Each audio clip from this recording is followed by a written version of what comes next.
They laughed at woman carrying papers, until her medal revealed a Navy Ethel Command legend. The hallway of the military headquarters was busy that morning. Officers walked quickly from one office to another, boots echoing against the polished floor. Conversations were short, sharp, and focused. Everyone seemed to have somewhere important to be. But in the middle of that busy hallway, one person stood out. A woman walked quietly past the rows of offices, carrying a stack of folders and mission papers in her arms. She wasn't wearing flashy decorations. No rows of medals across her chest. No group of assistants following behind her. To most of the officers passing by, she looked like someone from administration, maybe a junior staff officer assigned to paperwork. And that assumption quickly turned into quiet laughter. Two young officers standing near the briefing room noticed her first. One nudged the other and nodded toward the stack of papers in her arms. "Looks like someone's buried in paperwork," he joked. His friend chuckled. "Yeah," he said. "Wrong place for that. This floor is for real operations." They both laughed quietly as she walked past. But the woman didn't react. She simply kept walking. Focused. Almost as if she didn't hear them at all. A few steps later, she stopped outside the main briefing room. Inside, several officers were already gathered around a large digital table displaying mission maps and intelligence reports. This wasn't an ordinary meeting. It was a strategic briefing for a high-risk operation. Only experienced personnel had been called in. And when the door opened slightly and the woman stepped inside, the room paused. Several officers looked up. One of them raised an eyebrow. Another leaned back in his chair, studying her with curiosity. Then someone noticed the papers she was carrying. "Well," one officer said with a smirk, "looks like the paperwork finally caught up with us." A few quiet laughs spread around the room. Another officer leaned toward his colleague. "Maybe she's here to collect signatures," he whispered jokingly. More laughter followed. The woman calmly walked to the edge of the table and set the folders down. Still no reaction. Still no argument. Just quiet patience. The officer who had joked earlier looked at her again. "You can leave the papers there," he said casually. "We'll take care of it." But the woman didn't move. Instead, she rested her hand lightly on the table. And that's when something caught the light. A small object on her wrist. At first, no one paid attention. It looked like a bracelet, or maybe a watch. But as the overhead light reflected off the metal, one of the officers suddenly stopped smiling. His eyes narrowed. Because the object wasn't jewelry. It was a medal. A very specific medal. One that almost no one ever saw up close. The kind of medal awarded only after surviving missions most soldiers never even hear about. The room slowly began to quiet. Because suddenly, the woman carrying just papers didn't look ordinary anymore. And the officers who had been laughing only moments earlier were about to realize exactly who had just walked into their briefing. For a few seconds, no one said anything. The laughter that had filled the briefing room just moments earlier slowly faded into an uncomfortable silence. One of the officers leaned forward slightly, squinting at the metal piece on the woman's wrist. At first glance it looked simple, almost ordinary. But anyone with real field experience knew exactly what it was. And when he realized it, his posture changed immediately. His smirk disappeared. Another officer noticed the shift in his expression. "What?" he asked quietly. But the first officer didn't answer right away. He was still staring at the medal. Because it wasn't just any decoration. It was a mission commendation rarely seen outside classified operations. The kind given only after surviving assignments that pushed soldiers far beyond the limits of normal combat. The kind awarded when a mission should have ended in disaster, but somehow didn't. The room slowly began to feel different. The same officers who had laughed minutes earlier now looked at the woman more carefully. They started noticing details they had completely ignored before. The calm way she stood. The confident posture. The steady, observant eyes.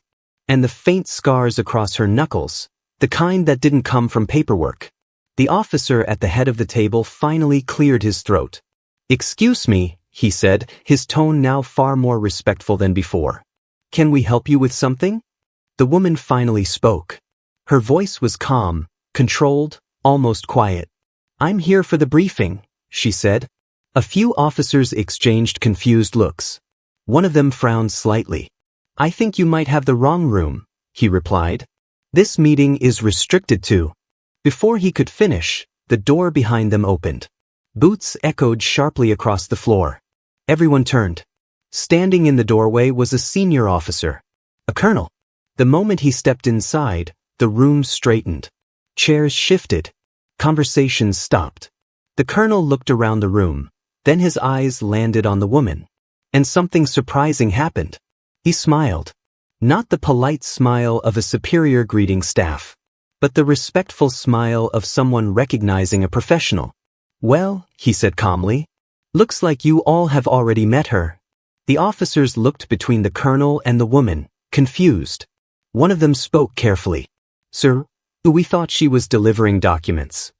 The colonel walked further into the room and stopped beside her. Then he turned to face the group. "Those documents," he said slowly, "are the operational corrections for the mission you're about to discuss." He paused. "And she wrote them." The room went silent again. The officers looked back at the woman, this time not with amusement, but with growing realization.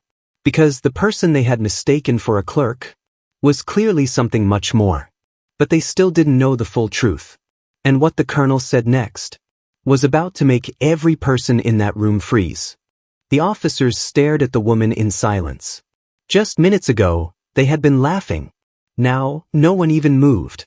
The colonel slowly placed one of the folders from the table into the center of the digital map. "These adjustments," he said calmly, "are the reason this operation might actually succeed." A few officers leaned closer to the screen. The map now showed several new entry points and extraction routes that none of them had suggested earlier. One of the commanders frowned slightly. "Sir, these changes avoid the entire patrol grid." The colonel nodded. "Yes," he said, "because she's seen that patrol grid before." The room went quiet again. Another officer looked at the woman carefully. "You mean intelligence reports?" he asked. The colonel shook his head. "No." He paused for a moment. "Field experience." The weight of that statement settled heavily over the room. Because field experience at that level meant something very different. It meant someone who had been inside places most soldiers only studied on maps. One of the younger officers slowly glanced back at the medal on her wrist. "That medal?" The colonel followed his gaze. For a moment, he didn't say anything. Then he spoke. "That medal," he said, "was awarded after an operation 5 years ago." He stepped closer to the table and pulled up a classified mission file. A grainy satellite image appeared on the screen. "This mission," the colonel continued, "was supposed to be a routine extraction." Several officers leaned forward. But the next words changed the entire atmosphere of the room. It turned into one of the most dangerous rescue operations our forces have ever attempted. The screen shifted to show damaged buildings and smoke-filled streets. An entire unit was trapped behind enemy lines, the colonel said. Communication was lost. Air support couldn't reach them. He paused. Command had already prepared for the worst. The officers looked at each other. Everyone in the room understood what that meant. Then the colonel looked at the woman standing beside him. But one operative volunteered to go back in. No one spoke. The room felt smaller somehow. That operative navigated through 3 hostile zones, the colonel continued, reached the trapped soldiers, and led them out on foot during the night. He let the silence hang for a moment. Every member of that unit survived. Several officers slowly straightened in their chairs. One of them whispered quietly, almost to himself, "That's impossible." The colonel nodded slightly. "That's exactly what everyone said." He then looked directly at the woman. "But she did it anyway." The officer's eyes moved from the screen, back to her. And now the medal made sense. The scars made sense. Even the quiet confidence she carried made sense. Because the woman they had laughed at earlier was the soldier who had walked into enemy territory alone and walked out with an entire team behind her. But the colonel wasn't finished. He folded his arms and looked at the room. "And today," he said firmly, "she's the reason your mission plan just changed." The officers now understood something very important. They hadn't been laughing at a clerk. They had been laughing at a legend. The briefing room had completely changed. Just half an hour earlier, quiet laughter had filled the space. Now, no one spoke unless it was necessary. Every officer in the room was focused on the digital map, and on the woman standing beside it. The same woman they had assumed was just delivering paperwork. The colonel stepped back slightly, giving her space near the table. "Go ahead," he said calmly. "Show them." The woman nodded once and tapped the screen. The map zoomed into a dense cluster of streets near the target location. "This is where the operation fails," she said. Her voice was steady, confident. The voice of someone who had lived through situations like this before. One of the commanders frowned. "Fails?" he asked. "This is our main entry route." She shook her head slightly. "Not anymore." Her finger traced along a narrow alley on the map. "This path looks clear from satellite view," she explained, "but the buildings here have elevated observation points." The officers leaned closer. Another commander studied the layout. "You're saying we'll be spotted?" "Within 30 seconds, she replied. The room went silent again.